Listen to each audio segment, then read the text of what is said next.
मैं doctor R के पुरोहित, आपका स्वागत है। आज का व्याख्यान स्विट्जरलैंड के प्रत्यक्ष प्रजातंत्र पर है। देखें प्रत्यक्ष प्रजातंत्र की व्यवस्था किस प्रकार से स्विट्जरलैंड में चलती है, चल रही है और बहुत पहले से चली आ रही है। प्रजातंत्र जहां पर जनता के हाथों में शासन सत्ता होती है उसे प्रजातंत्र कहते हैं। लेकिन पूरी की पूरी जनता शासन के कार्यों में भाग नहीं ले सकती, इसलिए वह अपने प्रतिनिधियों का निर्वाचन करती है। ये प्रतिनिधि जनता के द्वारा चुने जाते हैं और जनता के प्रति उत्तरदायी होते हुए जनता पर शासन करते हैं। सबसे अच्छी बात यह होती है कि प्रजातांत्रिक व्यवस्था में जनता की इच्छा के अनुरूप शासन का संचालन होता है, नीतियों का निर्धारण होता है। इस प्रजातंत्र के दो प्रकार होते हैं, एक अप्रत्यक्ष प्रजातंत्र, दूसरा प्रत्यक्ष प्रजातंत्र। जहां की जनसंख्या अधिक होती है वहां के नागरिक एक स्थान पर एकत्र नहीं हो सकते। जैसे भारत की जनसंख्या 1 अरब 35 करोड़ है लगभग, तो एक छोटे से जिले की जनसंख्या लाखों में है, प्रदेश की जनसंख्या करोड़ों में है, देश की जनसंख्या अरबों में है। तो एक छोटे से जिले के नागरिक भी एक स्थान पर एकत्र नहीं हो सकते क्योंकि जनसंख्या बहुत अधिक है। तो जहां पर जनसंख्या अधिक होती है वहां जनता अपने प्रतिनिधियों को चुनती है और ये प्रतिनिधि जनता के प्रति उत्तरदायी होकर के शासन करते हैं और इसे प्रत्यक्ष प्रजातंत्र, इसे अप्रत्यक्ष प्रजातंत्र या प्रतिनिधि प्रजातंत्र कहते हैं। यह व्यवस्था पूरी दुनिया के सभी देशों में है जहां पर की प्रजातांत्रिक व्यवस्था को स्वीकार किया गया है। लेकिन जहां की जनसंख्या कम होती है वहां पर प्रत्यक्ष प्रजातंत्र को लागू किया जाता है, किया जा सकता है। और वर्तमान समय में दुनिया में केवल एकमात्र राष्ट्र है स्विट्जरलैंड, जहां पर कि प्रत्यक्ष प्रजातंत्र को पूरे देश में नहीं एक छोटे से भाग में क्रियान्वित किया गया है और यह पूरी तरह से सफल होकर के काम कर रहा है। इस प्रत्यक्ष प्रजातंत्र को दुनिया में स्विट्जरलैंड को इसे प्रत्यक्ष प्रजातंत्र का घर माना जाता है। किसी जमाने में अमेरिकन राष्ट्रपति अब्राहम लिंकन ने कहा था कि प्रजातंत्र जनता के लिए और जनता के द्वारा शासन है। दुनिया के विभिन्न देशों में जहां पर प्रजातांत्रिक व्यवस्थाएं हैं वहां पर प्रजातंत्र जनता का और जनता के लिए शासन तो होता है, लेकिन जनता के द्वारा शासन नहीं होता, जनता के प्रतिनिधियों द्वारा शासन होता है।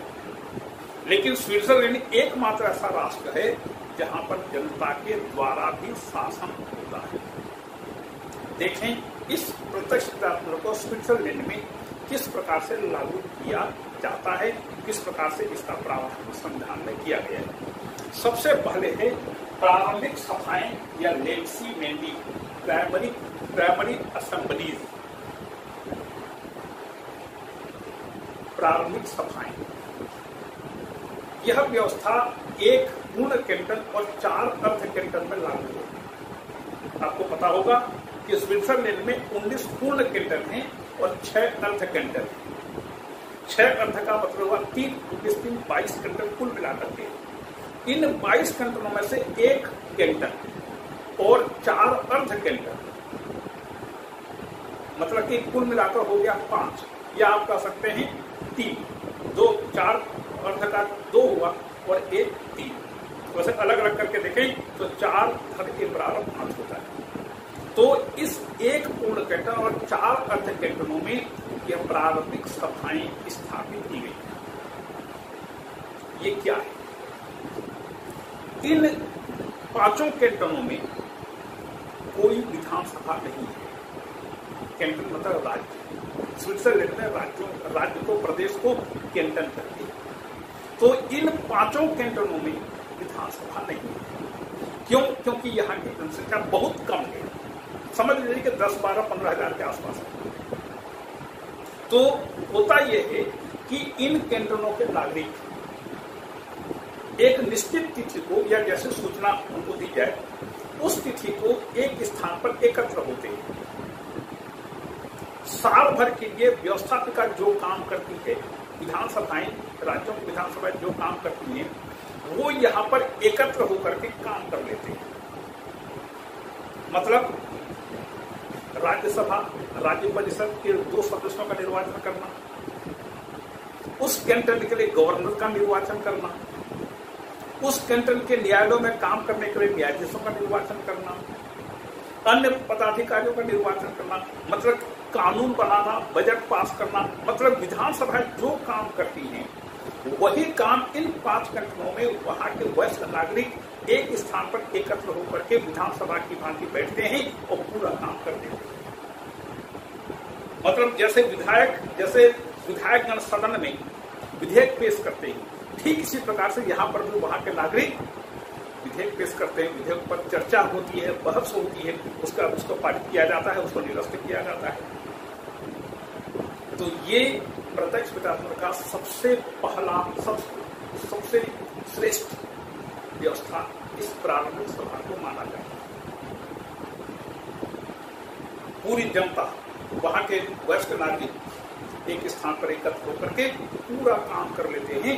इसलिए इन 5 कैंटनों में, मतलब 1 पूर्ण और 4 अर्ध कैंटनों में कोई भी राज्य विधानसभा नहीं है। जो काम विधानसभाएं करती है वहां के वयस्क नागरिक प्रत्यक्ष रूप से सब काम कर लेते हैं। और इसलिए यहाँ पर जनता के द्वारा जो व्यवस्था है अब्राहम लिंकन की परिभाषा में, यहाँ पर पूरी तरह से चरितार्थ होती है। इसके बाद होता है, उसके बाद प्रत्यक्ष को लागू करने का दूसरा साधन, उसे जनमत संग्रह कहते हैं, रेफरेंडम। इस जनमत संग्रह में क्या होता है, जनता वोट डाल करके अपनी राय बताती है, हाँ या ना है, उसे जनमत संग्रह कहते हैं। जिस प्रकार से हम बैलेट पेपर का उपयोग करके अपनी पसंद के उम्मीदवार का निर्वाचन करते हैं, इसी प्रकार से स्विट्जरलैंड में जनमत संग्रह के अंतर्गत जनता या वयस्क नागरिक बैलेट पेपर से मत पत्रों का उपयोग करके अपनी राय हाँ या ना में देते हैं। यदि किसी विषय के पक्ष में हाँ में आधा से अधिक वोटर हो गए, उसको पारित माना जाता है। यदि आधा से कम वोट मिला, उसको रद्द कर दिया जाता है। जनमत संग्रह, जनता के मतों का संग्रह। और इस जनमत संग्रह के बारे में कुछ व्यवस्थाएं, जैसे संविधान संशोधन के प्रत्येक विधेयक पर जनमत संग्रह अनिवार्य है। जैसे भारत में जब संविधान में संशोधन होता है तो संसद के 2 सदन और आधे से अधिक राज्यों के विधानमंडलों की स्वीकृति ली जाती है। ये 2 स्टेप है। अमेरिका में भी इसी प्रकार से 2 स्टेप है। स्विट्जरलैंड में 3 स्तर है, 3 स्टेप है। कौन कौन से 3 स्टेप? सबसे पहले संघीय सभा पास करेगी, उसके बाद जनमत संग्रह लिया जाएगा, फिर कैंटनों की स्वीकृति दी जाएगी, और तीनों जगह जब बहुमत से उस संशोधन विधेयक को पास हो जाएगा तब जाकर के संशोधन होगा, अन्यथा नहीं। मतलब संवैधानिक संशोधनों पर अनिवार्यतः जनमत संग्रह दिया जाता है। इसके अलावा यदि स्विट्जरलैंड किसी दूसरे देश से एक ऐसी संधि करता है जो इसकी अवधि 15 वर्ष से अधिक है, एक ऐसी संधि करता है स्विट्जरलैंड की सरकार जिसकी अवधि 15 वर्ष से अधिक है, तो ऐसे संधियों पर भी जनमत संग्रह लिए जाने की अनिवार्य व्यवस्था है। यदि जनता उसके पक्ष में है तो संधि जारी रहेगी, अन्यथा वह संधि निरस्त हो जाएगी। तो ये अनिवार्य जनमत संग्रह। दूसरा है वैकल्पिक या ऐच्छिक जनमत संग्रह। कानूनों पर वैकल्पिक जनमत संग्रह का प्रावधान है। वो कैसे? स्विट्जरलैंड की सरकार अनेक प्रकार के कानूनों का निर्माण करती है। यदि इनमें से किसी कानून पर जनमत संग्रह के लिए 30 30,000 नागरिक एप्लीकेशन भेजते सिग्नेचर करके। यदि स्विट्जरलैंड के 30,000 नागरिक किसी कानून पर जनमत संग्रह की मांग करें तो उस पर जनमत संग्रह लिया जाएगा, अन्यथा नहीं। 30,000 नागरिक के द्वारा एप्लीकेशन लिखा जाना, उसके बाद जनमत संग्रह होना, जनमत संग्रह के पारित हो गया, जनता का बहुमत, पूरे स्विट्जरलैंड की जनता का बहुमत उसके पक्ष में है तो ठीक है, पक्ष में नहीं है तो वो निरस्त हो जाएगा। तो जनमत संग्रह पूरे स्विट्जरलैंड के 22 कैंटनों में लागू, जबकि प्रारंभिक सभाएं केवल 1 पूर्ण और 4 अर्ध कैंटन में। जनमत संग्रह पूरे स्विट्जरलैंड में लागू। तीसरा है उपक्रम। उपक्रम का मतलब होता है पहल करना, शुरू करना। भारत का उदाहरण लीजिए, फिर अमेरिका चलेंगे, अमेरिका के बाद फिर यहां पर आएंगे स्विट्जरलैंड। भारत में संशोधन कौन करता है? संसद करती है। क्या राज्य सरकारें या राज्यों को विधानमंडल संविधान में संशोधन की पहल कर सकते हैं? तो नहीं कर सकते। अमेरिका में वहां के 2/3 राज्यों के विधानमंडल यदि संशोधन की मांग करें, इससे कांग्रेस से, यदि अमेरिका में 2/3 राज्यों के विधानमंडल, 2/3 मतलब 32, 50 राज्य है, 50 का 2/3 मतलब 32, यदि 32 राज्यों के विधानमंडल कांग्रेस से संशोधन का अनुरोध करें तो कांग्रेस आगे की कार्यवाही करती है। मतलब अमेरिका में राज्यों को संविधान में संशोधन के लिए पहल करने का अधिकार दिया गया है। और इस पद्धति से अमेरिका में केवल एक संशोधन हुआ है, वो है 18वां संशोधन, जिसके अंतर्गत अमेरिका में नशाबंदी के कानून को निरस्त किया गया था। अब चलते हैं स्विट्जरलैंड। अब आते हैं स्विट्जरलैंड। स्विट्जरलैंड में जनता को संविधान में संशोधन के लिए पहल का अधिकार दिया गया है। संशोधन के लिए, कानून बनाने के लिए नहीं। तो जनता 2 प्रकार से इस प्रकार की पहल कर सकती है। कैसे? एक है निर्मित, दूसरा है अनिर्मित। निर्मित का मतलब होता है केवल विषय सुझाना कि अमुक विषय पर संशोधन किया जाए, और जब उस विषय के बारे में पूरा विधेयक तैयार करके जनता भेजती है संघीय सभा के पास, उसको कहते हैं निर्मित प्रस्तावाधिकार या निर्मित उपक्रम। तो निर्मित अनिर्मित। निर्मित का मतलब पूरा धारावार विधेयक बनाना, संशोधन विधेयक तैयार करना, फिर उसको संघीय सभा में भेजना, संघीय सभा के पास भेजना। और अनिर्मित का मतलब होता है केवल टॉपिक बता देना कि अमुक विषय पर आप संशोधन करिए। तो यदि 50,000 नागरिक संशोधन की मांग करें, एप्लीकेशन लिखा जाएगा, एप्लीकेशन में सब्जेक्ट होगा या पूरे धारावार विधेयक को तैयार करके भेजा जाएगा, उस पर 50,000 नागरिक सिग्नेचर होंगे। यदि 50,000 नागरिक संविधान में संशोधन की मांग करें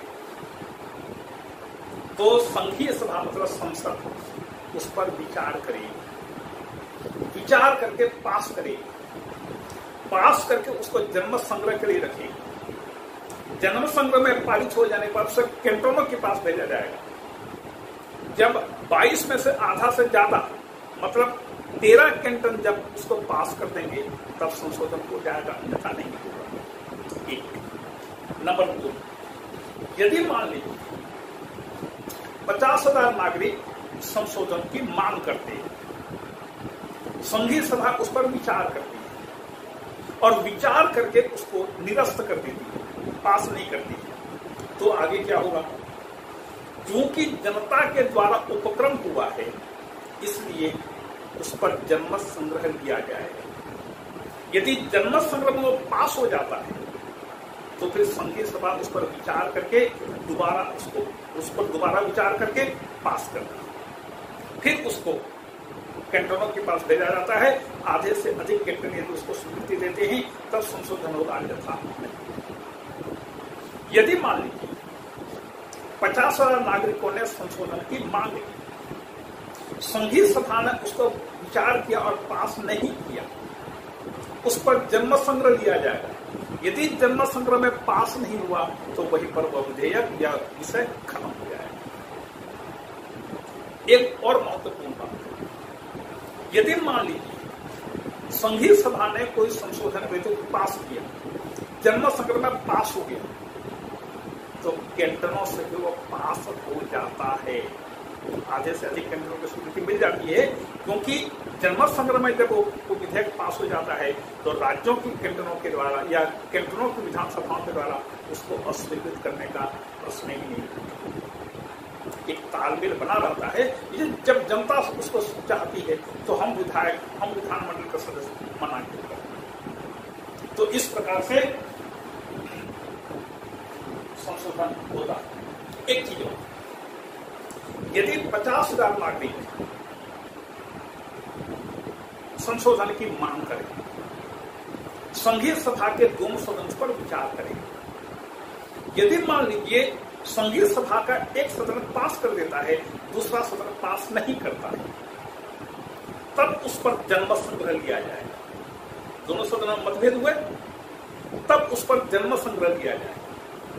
जनमत संग्रह में यदि वह विषय पास हो जाता है तो संघीय सभा के दोनों सदन और संघीय परिषद मतलब कार्यपालिका भंग कर दी जाती है और नए निर्वाचन होते हैं और नवगठित संघीय सभा फिर उस विषय पर विचार करके पास करती है।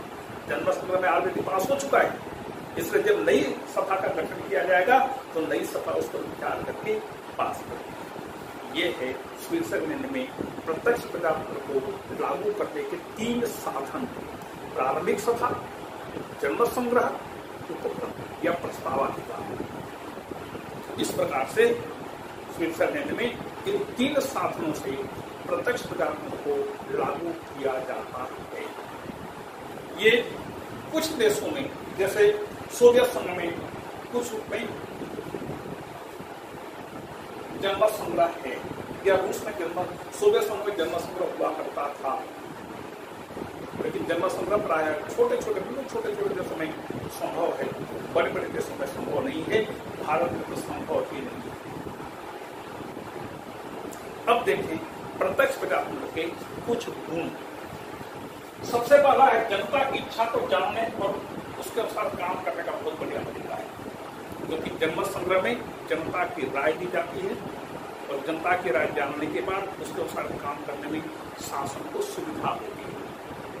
कानून प्रति लोगों की मान्यता बढ़ जाती है, क्योंकि कानून और संवैधानिक संशोधन की व्यवस्थाएं जनता की राय से स्वीकृत की जाती है। ठीक है, कानून पर अनिवार्य जनमत संग्रह नहीं है, लेकिन जनता चाहे तो जनमत संग्रह की मांग कर सकती है, और यदि जनमत संग्रह की मांग नहीं करती तो भी यह माना जाता है कि संघीय सभा ने संसद ने जो कानून बनाया है उस पर जनता की पूरी सहमति मिली हुई है। दूसरा है जनता का अपने संप्रभुता हो। जनता स्वयं असली संप्रभु अपने आप को समझती है। प्रत्येक जनता, प्रत्येक नागरिक जिम्मेदारी का अनुभव करता है और अपनी जिम्मेदारी का बखूबी निर्वाह भी करता है। तीसरा है जनता और विधायिका में तालमेल बना रहता है। जनता और विधायिका दोनों में तालमेल बना रहता है। भारत में तालमेल को जांचने का तरीका क्या है? चुनाव। और ये चुनाव हर साल नहीं होते, 5 साल में एक बार होते। जनता विरोध करती है, लेकिन जनता का एक छोटा सा समूह उसका विरोध करता है। सबके सब विरोध नहीं करते। सबके सब यदि विरोध करें तो फिर व्यवस्थापिका को झुकना पड़ता है, सरकार को झुकना पड़ता है। लेकिन स्विट्जरलैंड में यह तालमेल बना रहता है और तालमेल बने रहने से कानून प्रति लोगों की मान्यता बढ़ती है। पूरे देश में शांति व्यवस्था और सुव्यवस्था बनी रहती है। चौथा है न्यायिक पुनर्विलोकन की आवश्यकता नहीं पड़ती। जब जनता खुद चाहती है तो कानून और संविधान अलग है। जनता खुद चाहती है ऐसा होना चाहिए तो न्यायपालिका की कुछ नहीं कर सकती। न्यायपालिका के लिए पुनर्विलोकन की आवश्यकता नहीं रह जाती। ये है शासन और जनता के बीच तालमेल बिठाने का, समन्वय स्थापित करने का और जनता की इच्छा के अनुरूप शासन कराने का यह सबसे बड़ा माध्यम है। अब देखिए दोष के बाद सबसे पहला दोष है विधायिका की स्थिति आश्रित के समान हो जाती है। विधायिका, संसद या संघीय सभा, उसकी स्थिति एक आश्रित के समान हो जाती है। क्यों? क्योंकि विधानसभा या संघीय सभा के सदस्य सोचते हैं यदि हम लोग आज इसको अस्वीकार कर भी देते हैं, तो यदि जनता इसको स्वीकार कर देती है तो हमारा महत्व क्या रह जाएगा। तो विधानसभाएं, संघीय सभा अपनी जिम्मेदारी से युक्तता कम हो जाती है। उसमें विधानसभा के सदस्यों में, संघीय सभा के सदस्यों में जिम्मेदारी का भाव कम हो जाता है और वहां की जनता सर्वोपरि हो जाती है। परिणाम स्वरूप विधानसभा की स्थिति, संघीय सभा की स्थिति, व्यवस्थापिका की स्थिति एक आश्रित के समान हो जाती है। दूसरा है उत्तरदायित्व की भावना कम हो जाती है। अभी इसकी चर्चा हुई, उत्तरदायित्व का भाव कम हो जाता है क्योंकि हम जिम्मेदार नहीं है, जनता जिम्मेदार है। तीसरा है जनता कानून की बारीकियों को समझ नहीं सकती। कानून बहुत पेचीदा काम है, कानून की स्थिति बहुत पेचीदी होती है। एक एक अक्षर पर चर्चा होती है, एक एक अक्षर को भी दिन का ताल बनाया जाता है और आम जनता कानून की बारीकियों को समझ नहीं सकती। एक बार ऐसी चर्चा चल रही थी, मुझसे एक इंजीनियर ने पूछा, इंजीनियर ने आज से कम 30-35 साल पहले जब भारत में प्रधानमंत्री सर्वे सर्वा है तो राष्ट्रपति के पद की आवश्यकता क्या है। मतलब देखिए, वह इंजीनियर बन करके लगभग 55 वर्ष की आयु तक लगभग पहुंच चुका था और उसको ये नहीं मालूम था कि संसदीय व्यवस्था क्या होती है, राष्ट्रपति का क्या रोल होता है, प्रधानमंत्री की क्या भूमिका होती है। ये हम लोगों की मानसिक स्थिति है, मेंटल लेवल। यहाँ पर जनता कानून की उन पेचीदगियों को समझ नहीं सकती। कानून बनाना एक तकनीकी कार्य है, इसको आम जनता समझ नहीं सकती। फिर संशोधन संभव नहीं है। जनता या तो हाँ में वोट देगी या ना में वोट देगी, इसमें संशोधन संभव नहीं है। संघीय सभा यदि एक छोटी सी सभा में यदि किसी चीज को रखा जाता है उसमें संशोधन, परिवर्तन, बदलाव संभव है। जन्म संग्रह में संशोधन नहीं होगा, या तो स्वीकृति देगी जनता या अस्वीकृति देगी। फिर धन और समय का अपव्यय होता है, स्वाभाविक है। जन्म संग्रह लेंगे, पूरे वोटिंग की प्रक्रिया स्थापित करेंगे तो धन का अपव्यय तो होगा। और फिर विलंब हो जाता है। जन्म संग्रह की मांग यदि हो गई तो ऐसा नहीं कि आज जन्म संग्रह की मांग की गई और 2 दिन के अंदर जन्म संग्रह हो गया, काउंटिंग हो गई, तीसरे दिन रिजल्ट, नो, ऐसा नहीं होता। विलंब होता है। कानून को क्रियान्वित करने में, संवैधानिक संशोधन को क्रियान्वित करने में विलंब होता है। ये है उसके रूल्स। अब देखें स्विट्जरलैंड में प्रत्यक्ष प्रजातंत्र की सफलता का कारण क्या है। इसमें सबसे पहले है नागरिकों का चरित्र। यद्यपि यहाँ पर मैंने 2nd नंबर पर नागरिकों के चरित्र को लिखा है, लेकिन मैं इसे पहला स्थान देता हूँ। क्यों?